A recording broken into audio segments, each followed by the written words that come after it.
नमस्कार, आप सभी का स्वागत है जीएस अकेडमी जोन के एनसीईआरटी के साइंस क्लास में, जहां पे हम लोग क्लास 10th का एनसीईआरटी का साइंस पढ़ रहे हैं। और यहां पे हम लोग अध्याय 8 से आज पढ़ेंगे जीव जनन कैसे करते हैं।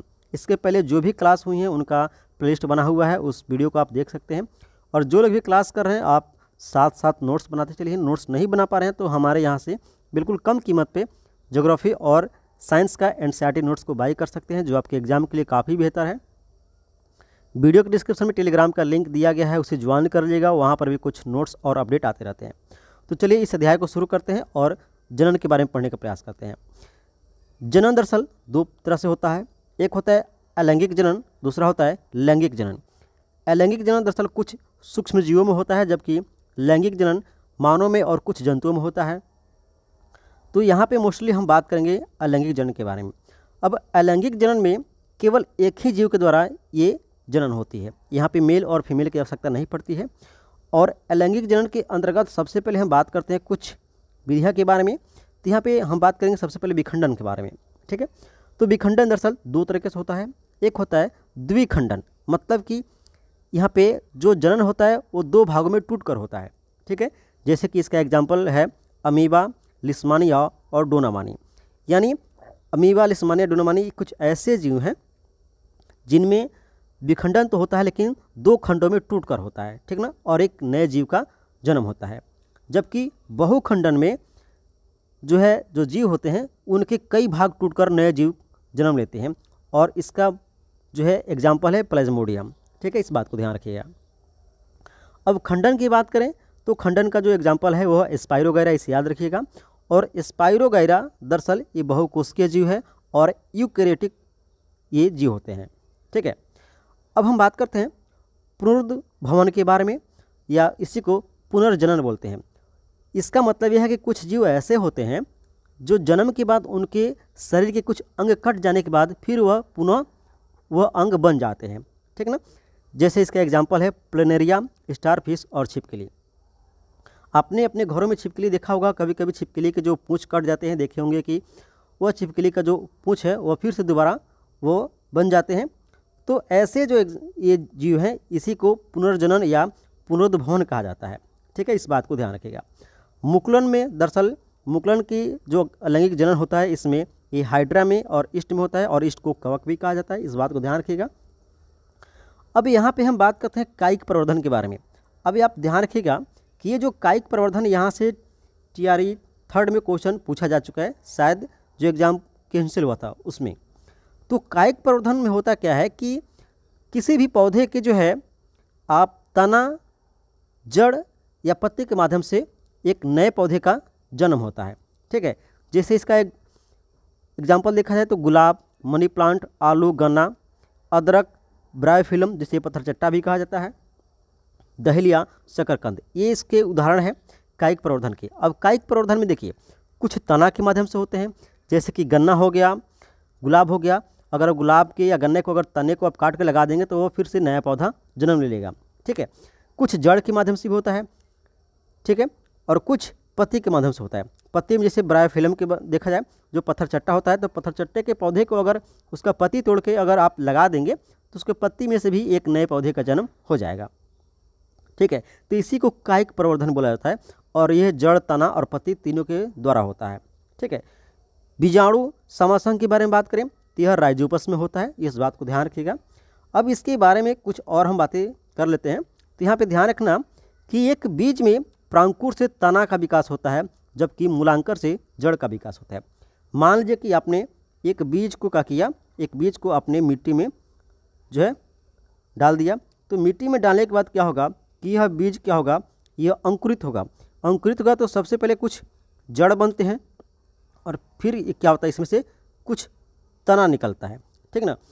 तो यहाँ पे जब देखिएगा नीचे जो जड़ बनता है, तो नीचे जो जड़ बनता है इसी को हम लोग क्या बोलते हैं, मूलांकर बोलते हैं। मूलांकर, इसी मूलांकर से क्या होता है, इसी मूलांकर से जड़ का निर्माण होता है, और यहाँ से जो तना का निर्माण हुआ इसी को प्रांकुर बोलते हैं, ठीक ना, प्रांकुर बोलते हैं। तो यही कहा जा रहा है कि एक बीज के जो प्रांकुर होता है उस प्रांकुर से तने का निर्माण होता है या तना का विकास होता है, जबकि उसके मूलांकर से जड़ का विकास होता है। इस चैप्टर में इतना ही कुछ था, इससे ज़्यादा डिटेल में बातें नहीं की गई है, ठीक है। तो हम बात करते हैं नेक्स्ट चैप्टर के बारे में, जहाँ पे हम लोग पढ़ेंगे आनुवंशिक के बारे में, ठीक है। तो आनुवंशिकता या इसी को हम लोग हेरिडिटी कहते हैं, ठीक है। अब देखिए आनुवंशिकता या हेरिडिटी होता क्या है कि कुछ ऐसे फीचर होते हैं कि हमारे माता पिता से हमारे अंदर आ जाते हैं, ठीक है। तो इसी को आनुवंशिकी या हेरिडिटी कहा जाता है। आपने सुना होगा कि किसी व्यक्ति की जो है डीएनए टेस्ट होता है पता करने के लिए कि ये वास्तविक इसके माता पिता कौन है। तो ये जो है आनुवंशिकता के कुछ उदाहरण हैं, ठीक है। अब होता क्या है कि कोशिका के अंदर केंद्रक पाया जाता है, आप जानते हैं, और इसी केंद्रक में गुणसूत्र होते हैं जिसे हम लोग क्रोमोसोम बोलते हैं, और क्रोमोसोम के अंदर होता है डीएनए, और डीएनए में जीन होते हैं, और यही जीन जो है आनुवंशिकता के सबसे छोटी इकाई होती है। मतलब कि जीन ही आपकी वो डाटा है जो आपको बताता है कि आपके माता पिता की हाइट कितनी है, तो आपकी हाइट कितनी होगी, उनकी आंखें कैसी है तो आपकी आंखें कैसी होगी। ये सभी जो है जीन के माध्यम से आपको पता चलता है, ठीक है। और ये कहाँ पे होता है, तो डीएनए में होता है, ठीक है। अब यहाँ पे हम बात करें तो ग्रेगर जॉन मंडल ने मटर के पौधे पर आनुवंशिकता का अध्ययन किया, और आनुवंशिक का पिता ग्रेगर जॉन मंडल को ही माना जाता है, ठीक है। अब ये जो ग्रेगर जॉन मंडल थे, इन्होंने क्या किया, मटर के बहुत सारे पौधे पर उन्होंने परीक्षण किया, और फिर जो है आनुवंशिकता का सिद्धांत उन्होंने दिया, और ठीक है उन्होंने 3 सिद्धांत दिया। इस बात को ध्यान रखिएगा कि ग्रेगर जॉन मंडल ने 3 सिद्धांत दिया, जिसमें पहला सिद्धांत था प्रभाविकता का नियम, दूसरा सिद्धांत था पृथक्करण का नियम, और तीसरा था सिद्धांत था स्वतंत्र अपव्यूहन का नियम। यहाँ पे हम लोग सिद्धांत नहीं पढ़ेंगे, ठीक है। यहाँ पे जो बातें दी गई है उसी को सिर्फ पढ़ना है। अब देखिए जो जीन होते हैं, यहाँ पे आपको दो तरह के जीन देखने को मिल जाएंगे। एक होता है फिनोटाइप, दूसरा होता है जीनोटाइप। सबसे पहले हम बात करते हैं फिनोटाइप जीन के बारे में। तो जो भी फिनोटाइप के जीन होते हैं, वह जीन आपके शरीर के लक्षण दिखाते हैं। मतलब कि आपका शरीर का बनावट कैसा होगा, ढांचा कैसा होगा, आपकी हाइट कितनी होगी, आपके जो है त्वचा का रंग कैसा होगा, आपके बाल कैसे होंगे, ये सारा चीज़ निर्धारित करता है फिनोटाइप के जीन, ठीक है। जबकि जीनोटाइप के जो जीन होते हैं, इनके लक्षण स्पष्ट रूप से आपको दिखाई नहीं पड़ते हैं, ठीक ना। तो ये जीनोटाइप के जीन कहलाते हैं। अब यहाँ पे ग्रेगर जॉन मंडल ने जो परीक्षण किया था उससे हम लोग समझने का प्रयास करते हैं। तो देखिए ग्रेगर जॉन मंडल ने जो मटर के पौधे पर परीक्षण किया, तो उन्होंने 2 तरह के पौधे को लिया। एक पौधा लिया शुद्ध लंबा, जिसे कैपिटल टी से निर्देशित किया जाता है या दिखाया जाता है। दूसरा लिया उन्होंने शुद्ध बौना पौधा, जिसे स्मॉल टी से दिखाया जाता है, ठीक है। और जो संकर लंबा पौधा होता है, इसे कैपिटल टी और स्मॉल टी दोनों से दिखाया जाता है, ठीक है। इस बात को ध्यान रखिएगा। तो यहाँ पे सबसे पहली पीढ़ी होती है, इस पहली पीढ़ी में ग्रेगर जॉन मंडल ने शुद्ध लंबा पौधा मटर के यानी कैपिटल टी वाला, और शुद्ध बौना पौधा जो स्मॉल टी वाला पौधा लिया, और उसको क्रॉस ब्रीडिंग कराए, ठीक है ना। और उन्होंने जब इसका परीक्षण किया तो उनको पता क्या चला कि जब ये दोनों पौधे को उन्होंने परीक्षण किया तो उन्हें पता चला कि पहली बार में जो है क्या हुआ कि ये कैपिटल टी और स्मॉल टी दोनों से क्या हुआ, संकर लंबा पौधा प्राप्त हुआ। फिर जो है दोबारा इन्होंने परीक्षण किया, इसी से पता चला कि संकर पौधा, और फिर से दूसरा जो कैपिटल टी है और दूसरा स्मॉल टी, इससे पता चला कि फिर से जो पौधा होगा ये आपके होंगे संकर लंबा, और फिर से क्या होगा, संकर लंबा। मतलब कि उन्होंने पाया कि पहली पीढ़ी में जब हम लोग लंबे पौधे और शुद्ध बौने पौधे को जब क्रॉस ब्रीडिंग कराते हैं, तो जितने भी पौधे नए बनेंगे वे सभी के सभी संकर लंबे होंगे, ठीक है। इस बात को ध्यान रखना है। जबकि यही उन्होंने परीक्षण जब दूसरी पीढ़ी में किया, तो दूसरी पीढ़ी में उन्होंने क्या किया कि जो संकर लंबे पौधे थे, उन दोनों संकर लंबे पौधे को फिर से क्रॉस ब्रीडिंग कराएं। तो यहाँ पे पता चला कि ये जो पौधा था पहली बार में कैपिटल टी यानी शुद्ध लंबा पौधा प्राप्त हुआ, फिर जो है संकर लंबा पौधा मिला, फिर से क्या हुआ, फिर से आपका संकर लंबा, और फिर से संकर बौना पौधा। तो यहाँ पे पता चला कि जो जीन आपके दादा परदादा में है, वो हो सकता है कि आपके अंदर वह आपके देखिए कहने का मतलब है कि जो जीन आपके दादा परदादा में है, दादा में है, ठीक ना, वह जीन हो सकता है कि आपके पिता में दिखाई ना पड़े, ठीक है। जबकि हो सकता है कि उनके पोते में वह जीन दिखाई पड़ जाए, उसका प्रभाव। जैसे कि अगर आपके दादी का हाइट जो है, दादा का हाइट अगर लंबी है, ठीक है, तो हो सकता है कि आपकी दादी छोटी हो तो आपके पिताजी छोटे हो गए, तो इसका मतलब कि दादाजी का जो जीन था उसका प्रभाव आपके पिताजी पर नहीं दिखा, जबकि आपका जब जन्म हुआ तो हो सकता है कि आपके दादाजी लंबे थे तो आपकी हाइट भी लंबी हो जाए। तो वही कहा जा रहा है कि जब शंकर लंबे पौधे को जब क्रॉस ब्रीडिंग कराया तो पता चला कि हो सकता है कि पौधे क्या हो जाएं, ये लंबे भी हो सकते हैं। ठीक है, और 50% चांस हो सकता है कि जो पौधा बनेगा वह क्या होगा, शंकर लंबा होगा। ठीक है, और 25% चांस हो सकता है कि जो पौधा होगा वह बौना पौधा होगा। तो ये जो अनुपात है इसी को कहा जाता है कि दूसरी पीढ़ी में शुद्ध लंबा, शंकर लंबा तथा शुद्ध बौना पौधा का अनुपात क्या होगा, ये क्वेश्चन में पूछा जा सकता है। तो इसका जो अनुपात होगा, यह अनुपात होगा 1:2:1, यानी एक लंबा पौधा बन रहा है और 2 पौधे जो है ये क्या हो रहे हैं, ये कह सकते हैं कि 50% चांस है कि ये शंकर लंबे बनेंगे और 25% चांस होंगे कि ये शुद्ध बौना पौधा बनेंगे। ठीक है, तो इस रेशियो को आप याद रखिएगा, दूसरी पीढ़ी में ऐसा होता है। अब हम क्रोमोसोम के बारे में बात कर लेते हैं। तो आप सभी जानते हैं कि क्रोमोसोम दरअसल 23 पेयर में होते हैं, यानी 23 जोड़े में होते हैं, यानी इनकी संख्या 46 होती है। और ये जो 23 पेयर जो क्रोमोसोम होते हैं, ठीक ना, इसमें से 22 जो जोड़े होते हैं ये ऑटोसोम कहलाते हैं, यानी कायिक गुणसूत्र कहलाते हैं। ठीक है, और एक जोड़ी जो क्रोमोसोम होता है इसी को एलोसोम या सेक्स क्रोमोसोम बोलते हैं। तो सबसे पहले हम बात करते हैं ऑटोसोम क्रोमोसोम के बारे में, यानी कायिक गुणसूत्र के बारे में। तो ध्यान रखिएगा कि 22 जोड़े जो हैं, 22 टोटल जो 23 जोड़े होते हैं, 23 जोड़े पुरुष में और 23 जोड़े महिला में, दोनों में पाए जाते हैं। तो जो 22 जोड़े होते हैं ये मेल और फीमेल दोनों में पाए जाते हैं, मतलब कि 22 जोड़े मेल में भी और 22 जोड़े फीमेल में भी, दोनों में रहेंगे क्रोमोसोम। लेकिन ये जो 22 जोड़े होते हैं मेल या फीमेल में, तो इससे क्या होता है कि ये जो आपके शरीर हैं, शरीर के बाल का रंग, लंबाई का निर्धारण, ठीक ना, फिर आपका शरीर पतला होगा दुबला होगा, ठीक ना, इस तरह से आपकी आँखों का रंग, ये सारा चीज़ निर्धारित करता है ऑटोसोम। यानी ये जो मेल में या फीमेल में जो 22 जोड़े जो क्रोमोसोम होते हैं यही निर्धारित करता है कि आपके शरीर की बनावट कैसी होगी, आपकी लंबाई कैसी होगी, आपके बालों के रंग कैसे होंगे, आपकी आँखों के रंग कैसे होंगे। जबकि एक जोड़ा जो क्रोमोसोम होता है या एक पेयर जो सेक्स क्रोमोसोम होते हैं, इसमें मेल में XY होता है और फीमेल में XX होता है। और यहाँ पे आपको ध्यान देना है कि जो मेल में ये XY होते हैं और फीमेल में जो XX होते हैं, तो यहाँ से अगर मेल में X और फीमेल में X दोनों जब मिलता है तब यहाँ पे XX यानी एक लड़की का जन्म होता है, और जब मेल में से Y और फीमेल में से X आता है तब XY यानी तब यहाँ पे जो है लड़के का जन्म होता है। इस बात को ध्यान रखिएगा। और किसके कारण होता है, तो सेक्स क्रोमोसोम के कारण होता है, या इसी को हम लोग जो है कहते हैं ऑलोसोम। ठीक है, तो ये जो चैप्टर था यहाँ पे एंड होता है। अब हम लोग बात करते हैं अध्याय 10 के बारे में,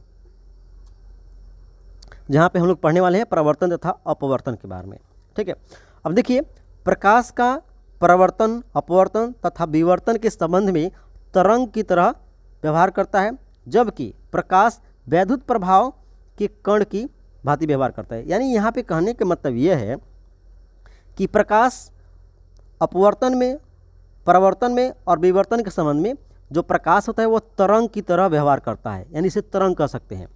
यानी प्रवर्तन, अपवर्तन, विवर्तन के संबंध में प्रकाश जो है तरंग की भांति कार्य करता है, जबकि प्रकाश वैद्युत प्रभाव में यह कण की तरह काम करता है। इसीलिए कहा जाता है कि प्रकाश तरंग और कण दोनों है। इस बात को ध्यान रखिए। क्वेश्चन कभी भी बन सकता है कि प्रकाश क्या है, तरंग है, कण है, दोनों है, ठीक ना, इस तरह से कभी भी क्वेश्चन बन सकता है। इस बात को आप ध्यान रखिएगा।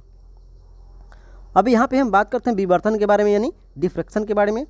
तो देखिए, प्रकाश का किनारे से आगे की ओर बढ़ने की जो घटना होती है इसी को विवर्तन कहा जाता है, ठीक ना। और विवर्तन के कारण ही छोटी छोटी वस्तुओं की परछाई नहीं बनती है। आपने चिड़िया को आकाश में उड़ते हुए देखा होगा, जब सूर्य निकला हुआ हो, सूर्य का प्रकाश पृथ्वी पर आ रहा हो और कोई पक्षी उड़ रही हो, तो क्या आपने उस पक्षी का छाया पृथ्वी पर बनते हुए देखा है? नहीं। ऐसा क्यों होता है? क्योंकि वहाँ पे प्रकाश का विवर्तन का नियम काम करता है।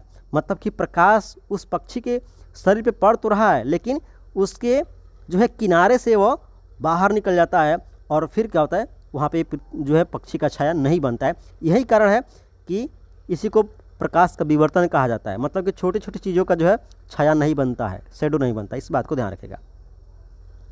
अब हम प्रकाश का परावर्तन समझते हैं, यानी रिफ्लेक्शन ऑफ लाइट समझते हैं। इसको पहले भी हम लोग पढ़ चुके हैं क्लास 8 में। यहाँ पे फिर चैप्टर को पढ़ने का प्रयास करते हैं। अब देखिए, जब प्रकाश किसी सतह से टकराकर वापस आ जाता है तो उसी को प्रकाश का परावर्तन कहा जाता है, यानी रिफ्लेक्शन ऑफ लाइट कहा जाता है। कहने का मतलब कि आपने अगर किसी भी प्लेन सरफेस पे अगर आपने टॉर्च बारा होगा तो देखते होंगे कि वो प्रकाश जो है वो टकरा के फिर क्या होती है, वापस मुड़ जाती है। इसी को रिफ्लेक्शन कहा जाता है या प्रकाश का परावर्तन कहा जाता है। अब ये जो प्रकाश का परावर्तन है, यहाँ पे आपको कुछ बातें ध्यान रखने की ज़रूरत है। ये आपको समतल मिरर लिया गया है और प्लेन मिरर में नीचे की तरफ ये जो कुछ रेखा दी गई, इसे हम लोग बोलते हैं कि यहाँ पे पॉलिश किया गया है। ठीक है, पॉलिश किया गया है। अब ये जो प्रकाश का किरण आ रहा है और फिर यहाँ से इस मिरर पे पड़ने के बाद ये जो है रिफ्लेक्ट हो रहा है, ठीक है ना। तो जो किरण किसी प्लेन सरफेस पे आती है तो उसको आपतित किरण कहते हैं, और टकराने के बाद वह जब दूसरी दिशा में जाती है तो उसी को परावर्तित किरण कहते हैं, रिफ्लेक्टेड रेज कहते हैं। ठीक है, और बीच में जिस बिंदु पर ये आपतित किरण और परावर्तित किरण जिस बिंदु पर पड़ते हैं वो इसी को हम लोग लंब कहते हैं। ठीक है, अब यहाँ पे ध्यान रखना है कि आपतित किरण और लंब के बीच में ये जो कोण बन रहा है, इसको एंगल ऑफ इंसिडेंस बोला जाता है, यानी आपतित कोण कहा जाता है। जबकि परावर्तित किरण और लंब के बीच में जो कोण बनता है इसी को हम लोग एंगल ऑफ रिफ्लेक्टेड कहा जाता है, मतलब कि इसको परावर्तन कोण कहा जाता है। और हमेशा आपको ध्यान रखना है कि एंगल आई एंगल आर के बराबर होता है, मतलब कि अगर ये आपतित कोण 60 डिग्री का है तो परावर्तन कोण भी 60 डिग्री का होगा। इस बात को ध्यान रखिएगा। ये भी आपको ध्यान रखना है कि ये जो आपतित किरण और परावर्तित किरण और जो लंब होता है तीनों एक ही बिंदु पर होते हैं। इस बात को आपको ध्यान रखना है। ठीक है, इतनी बात आपको समझ में आ रही है। तो अब हम बात करते हैं कि परावर्तन का अनुप्रयोग कहाँ कहाँ किया जाता है। ठीक है, तो देखिए, इसी के सहायता से वस्तु को देखते हैं, मतलब कि जब किसी वस्तु पे प्रकाश पड़ता है तो वह रिफ्लेक्ट होकर हमारे आँखों तक आता है और फिर आँखों पे पड़ने के बाद हम उस वस्तु को देख पाते हैं। ठीक है, परावर्तन के कारण ही प्रकाश वस्तु से टकराकर आँखों तक आती है और फिर हम उसे देख पाते हैं। इस बात को आप समझ लीजिए। अब यहाँ पे हम दर्पण के बारे में बात करते हैं, जो काफ़ी मोस्ट इम्पोर्टेंट है, क्योंकि दर्पण से, लेंस से आपके एग्जाम में क्वेश्चन हमेशा बने हैं। TRE 1, 2, 3 सब में बने हैं। ठीक है, तो आप इसे मिस मत कीजिएगा, अच्छे से समझने का प्रयास कीजिए।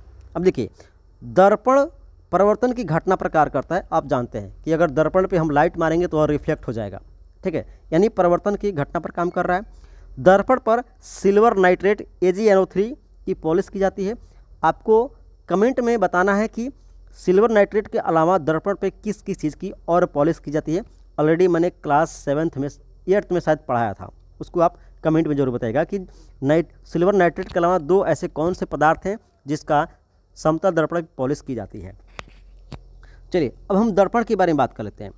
तो आप जानते हैं कि जो दर्पण है दरअसल 3 तरह के होते हैं। एक होता है समतल दर्पण, दूसरा उत्तल दर्पण और तीसरा अवतल दर्पण। ठीक है, तो हम सबसे पहले यहाँ पे बात करते हैं समतल दर्पण के बारे में। ठीक है, अब देखिए, ये जो समतल दर्पण होते हैं, ठीक है, तो समतल दर्पण पे जो प्रतिबिंब बनेंगे ये सीधा बनेंगे और काल्पनिक बनेंगे, क्योंकि पता है आपको कि जो आप कल्पना करेंगे वो क्या होगा, सीधा सीधा करेंगे कि हाँ सब कुछ हमारे लिए अच्छा होगा। ठीक ना, तो समतल दर्पण में जो भी प्रतिबिंब बनेगा वह सीधा होगा, काल्पनिक होगा और बराबर दूरी पर बनेगा। मतलब कि अगर आप दर्पण से 10 मीटर पीछे हैं तो जो प्रतिबिंब बनेगा वह भी दर्पण में 10 मीटर दूर दिखाई पड़ेगा। ठीक ना, और बराबर बनेगा, मतलब कि जिस हाइट का ऑब्जेक्ट है उसी हाइट का उसका इमेज भी बनेगा और पार्श्व उल्टा होगा। समतल दर्पण में जो चित्र होगा वो पार्श्व उल्टा होगा, मतलब कि अगर आप समतल दर्पण में अपने चित्र को देख रहे हैं, प्रतिबिंब को देख रहे हैं, तो आप दाहिने हाथ उठाते हैं तो पता चलता है कि उस दर्पण में वह बायां हाथ दिखा रहा है। ठीक ना, आपका प्रतिबिंब। तो यही इसी को पार्श्व उल्टा कहा जाता है। अब इसका प्रयोग कहाँ कहाँ पे होता है इसको समझ लिए। समतल दर्पण का प्रयोग जो है पारदर्शी में करते हैं। किस में? पारदर्शी में।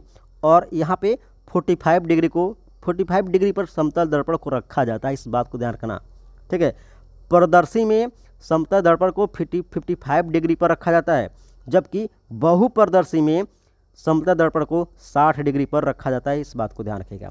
ठीक है, अब देखिए प्रतिबिंब की संख्या कैसे गणना करेंगे, इसको मैंने ऑलरेडी जो है क्लास 8 में बता दिया है, फिर समझ लीजिए। प्रतिबिंब की संख्या की गणना करने के लिए दो समतल दर्पण के बीच में जो है प्रतिबिंब क्या बनेगा, ये दो समतल दर्पण के बीच वस्तु का प्रतिबिंब अनंत बनता है। मतलब कि दोनों समतल दर्पण अगर एकदम 90 डिग्री पर रखे गए हैं तब वहाँ पे क्या होगा, जो प्रतिबिंब बनेगा वो अनंत होगा। जबकि दो समतल दर्पण किसी निश्चित कोण पर है तब प्रतिबिंब की गणना करने के लिए 360/थीटा का फॉर्मूला लगाया जाता है। ठीक है, यानी 360 और जितने डिग्री पर कोण मतलब कि दर्पण रखा गया उतना डिग्री नीचे लिख देंगे और इसको काटेंगे। काटने के बाद अगर सम संख्या आता है तो उसमें से एक माइनस कर लीजिएगा, आपकी प्रतिबिंब की संख्या मिल जाएगी। अगर विषम आता है तो माइनस करने की जरूरत नहीं पड़ती है। ठीक है, आप इसको समझ लीजिए। अब यहाँ पे हम बात करते हैं उत्तल दर्पण के बारे में। तो देखिए, उत्तल दर्पण को अपसारी दर्पण भी कहा जाता है। उत्तल दर्पण को अपसारी दर्पण कहा जाता है। और ये कहाँ पे प्रयोग होता है, तो साइड मिरर, यानी जो भी वाहन होते हैं उनको साइड मिरर में ये उत्तल दर्पण का प्रयोग होता है। जैसे हमारी बाइक जो होते हैं उनमें या कार में जो भी दर्पण प्रयोग होते हैं ये साइड मिरर में ये उत्तल दर्पण होते हैं। और चौराहे की लाइट में भी उत्तल दर्पण का प्रयोग होता है।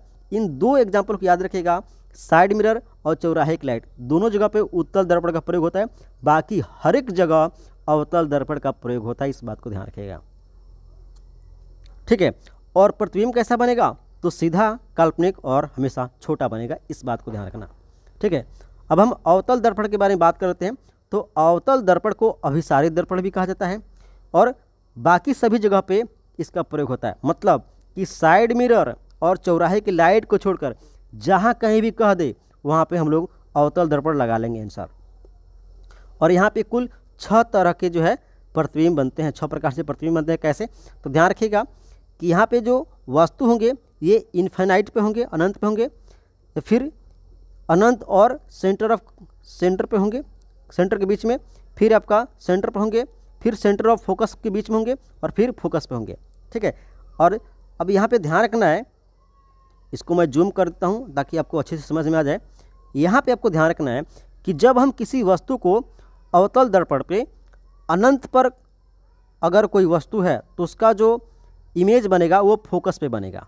ठीक है, और वह छोटा होगा, वह वस्तु से छोटा दिखाई पड़ेगा। जब कोई प्रतिबिंब अनंत और सेंटर के बीच में रखा जाता है कोई प्रतिबिंब, तो उसका जो कोई वस्तु रखते हैं तो उसका प्रतिबिंब कहाँ पे बनता है, तो फोकस और सेंटर के बीच में बनता है। ठीक है, इसके अलावा जब कोई वस्तु सेंटर पर रहती है तो उसका इमेज सेंटर पर ही बनता है और ये बराबर बनता है, वस्तु के बराबर इसका इमेज बनता है। जब कोई वस्तु सेंटर और फोकस के बीच में होता है तब उसका इमेज सेंटर और इन्फिनाइट के यानी अनंत के बीच में बनता है। ठीक है, और जब कोई वस्तु फोकस पर रखा जाता है तो उसका जो इमेज है वह अनंत मतलब कि इन्फिनाइट में बनता है और ये क्या होता है, वस्तु से बड़ा दिखाई पड़ता है। और यहाँ पे ध्यान रखिएगा कि जो भी इमेज बनेगा वह उल्टा होगा और वास्तविक होगा, इस बात को ध्यान रखिएगा। यानी आप जानते हैं कि कोई भी उल्टा चीज़ क्या होता है, वास्तविक ही होता है।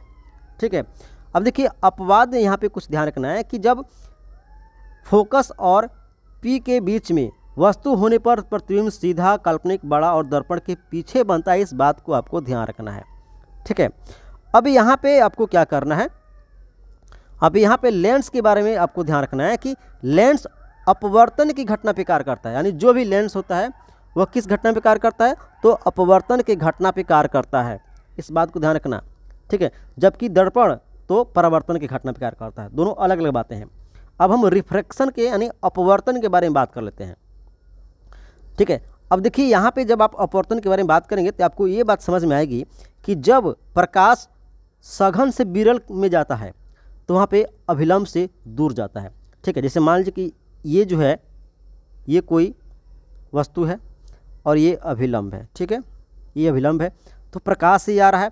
चूँकि यहाँ पे क्या है, यहाँ पे सघन कोई चीज़ किसी चीज़ की डेंसिटी ज़्यादा है और यहाँ पे डेंसिटी कम है, तो जब सघन से वस्तु से पार करके जब निकलेगा तो यह जो इसका प्रकाश ये क्या होगा, ये जो है ये लंब की तरफ क्या होगा, लंब से दूर जाएगा, लंब से दूर जाएगा।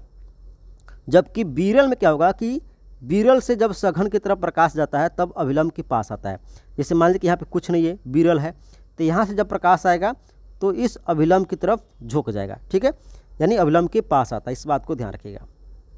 चलिए अब हम अपवर्तन के बारे में बात कर लेते हैं।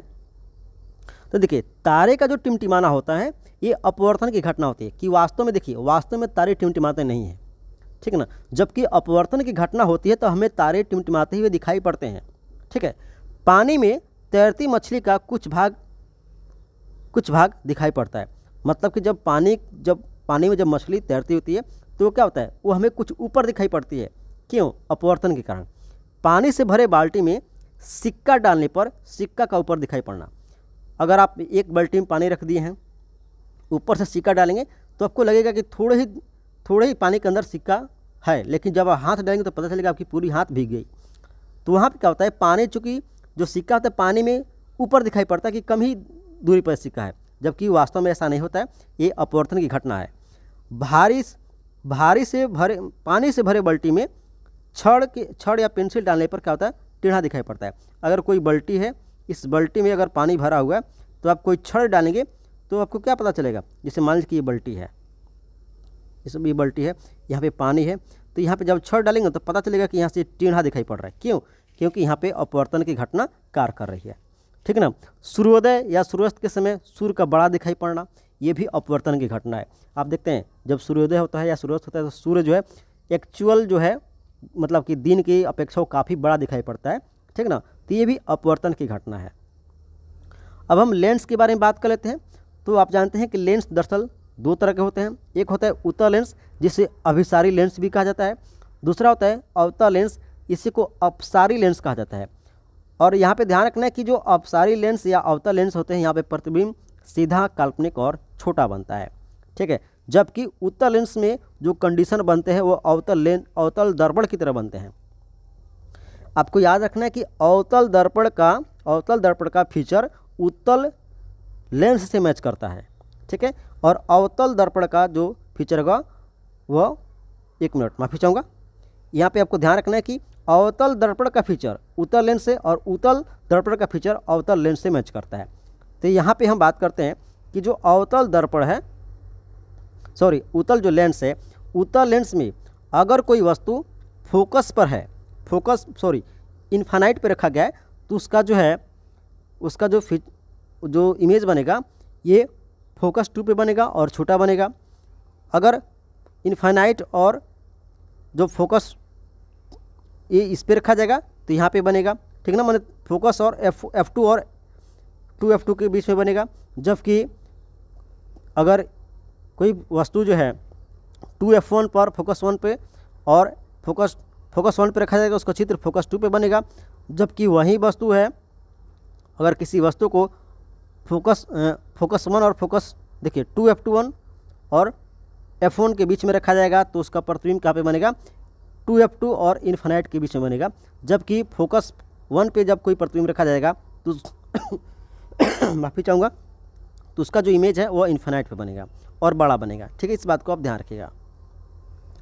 अब यहाँ पे देखिए, यहाँ पे जो प्रतिबिंब बनेगा, तो देखिए प्रतिबिंब चूँकि 6 बनते हैं, जहाँ पे 5 प्रतिबिंब जो है उल्टा और वास्तविक बनेंगे, एक प्रतिबिंब अपवाद होता है, क्योंकि यहाँ पे एक प्रतिबिंब में जो है नियम काम नहीं करता है, तो वहाँ पे अपवाद है, क्योंकि यहाँ पे सीधा, काल्पनिक यानी आभासी और बड़ा बनेगा, ठीक है।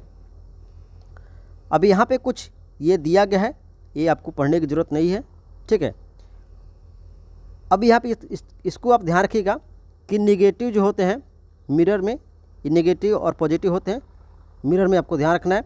अब यहाँ पे देखिए उत्तल दर्पण का फोकस दूरी जो है हमेशा पॉजिटिव होता है, उत्तल दर्पण की फोकस दूरी हमेशा पॉजिटिव होती है, जबकि अवतल दर्पण की फोकस दूरी हमेशा नेगेटिव माना जाता है। वस्तु को हमेशा नेगेटिव में रखा जाता है, जबकि प्रतिबिंब पॉजिटिव और नेगेटिव दोनों होते हैं। अब लेंस की क्षमता जो है, आप इसको ध्यान रखिएगा, लेंस की क्षमता जो है ये आपकी लेंस की क्षमता की फार्मूला है, और लेंस की क्षमता को डायोप्टर से मापा जाता है, काफ़ी मोस्ट इंपॉर्टेंट लाइन है। लेंस की क्षमता को किससे मापते हैं, डायोप्टर से मापा जाता है। उत्तल लेंस की क्षमता हमेशा पॉजिटिव होती है और अवतल लेंस की क्षमता हमेशा निगेटिव होती है, इस बात को आप ध्यान रखिएगा। यहाँ पे हम अब अपवर्तनांक के बारे में बात कर लेते हैं, ठीक है। तो अपवर्तनांक चमक को प्रदर्शित करता है, ठीक है। ज़्यादा अपूर्णांक वाले वस्तु की चमक ज़्यादा होती है और कम वाले की कम होती है, इस बात को आप ध्यान रखिएगा। और स्नेल का नियम है ये sine i upon sine r, यानी sine incidence upon sine reflected, और इसका जो है ये म्यू के बराबर होता है। ठीक है, यहाँ पे आपको ध्यान रखना है।